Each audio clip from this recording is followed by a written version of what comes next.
Na-Yeon collapsed against the wall tucked away in a fairly large storage room, the monsters outside having quietened down when they could no longer see her in the classroom. The one person she had that still cared for her had locked her in this classroom before walking off to probably turn. Just thinking of Mrs. Park was causing her tears to shed as she put her hands back over her mouth to muffle her cries. The last thing she needed was those monsters hearing her and Mrs. Park's sacrifice being in vain, so she laid on the cold floor silently sobbing into the night till only exhaustion took her. Cheong-san was still mad, as he thought back to his friend. Out of all the things, the last thing he expected was for people to start killing each other, especially for something so stupid. But Mrs. Park had followed that traitor out there to go save her and he didn't know what to do. A part of him wanted to follow and save Mrs. Park because they all promised each other that they were all going to get out of here.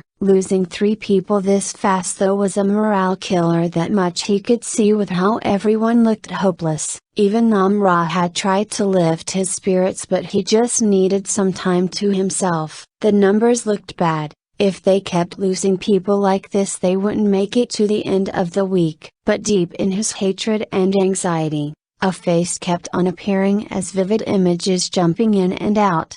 Na-Yeon. He hated her and not too long ago wanted to kill her for what she had done, but now an hour or more after she and Mrs. Park disappeared, he can only see her sobbing face as she cursed them out before she opened the door and ran, preferring the monsters than to be with them. A small part of him had screamed stop her, but to save her after what she had done, he did his best to silence that voice. She was a murderer and she should die out there. But the more he told himself that, the weaker his will got. When had he become this person who just wishes people died? He understood that the situation changed him, but he still wanted to save everyone. He stood up, weapon in hand, eyes locked on the blocked door, drawing everyone's attention. Cheong-san? Anjo asked, looking at him with concern. She moved closer holding his hand and he just looked at their hands together. He had always liked her, but the small glance at Soo-hyuk, one of many he had seen, is enough to tell him she doesn't see him quite the same. He breaks off her hold, even he knows she sometimes uses it to get what she wants from him. But seeing her and Soo-hyuk hurts him a bit more and only makes that quiet voice in the back of his head shouting at him to go get those two louder. A first hesitant step towards the door, then another quickly followed before everyone in the group quickly rushed towards him, stepping forward to block him. Wait, Junyoung said, holding him by the shoulders. What's the big idea? He looked around at the group before his eyes locked on the door again. I'm going to get them, he said resolutely, even though his voice was shaky. What? Why? Anjo asked. Mrs. Park knew what she was doing and Na-Yeon murdered Jae-young-soo. I know. But I just need to. He couldn't explain it, but he tried to push through. Then Soo-hyuk held his arm.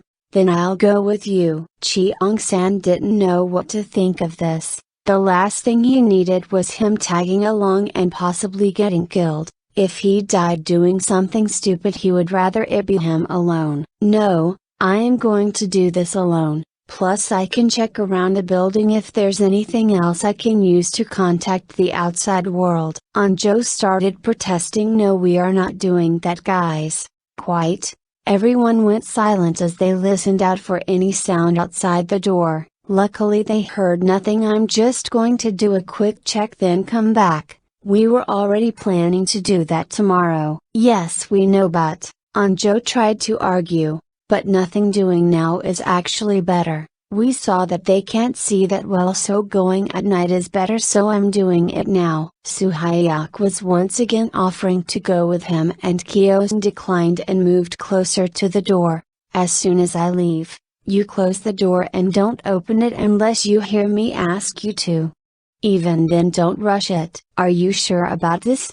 the nerd asked, and he just replied back with a nod. Anjo rushed forward to hug him, and he returned it because despite everything else she was still his childhood friend. With one last quiet look at the group and silent nods around, they quietly opened the door and he looked out and around first and saw nothing down the halls. He gave them a thumbs up before walking across the staff room to a door for the maintenance hatch on the side and slightly opening it in case he needed to hide quickly. Then slowly backing, he started walking down the hall, turning once more to see his friends closing and barricading the door. He took a deep breath, strengthening his resolve, and turned around, weapon in hand, proceeding down the hall. "I don't know why I am doing this, but I will save you,"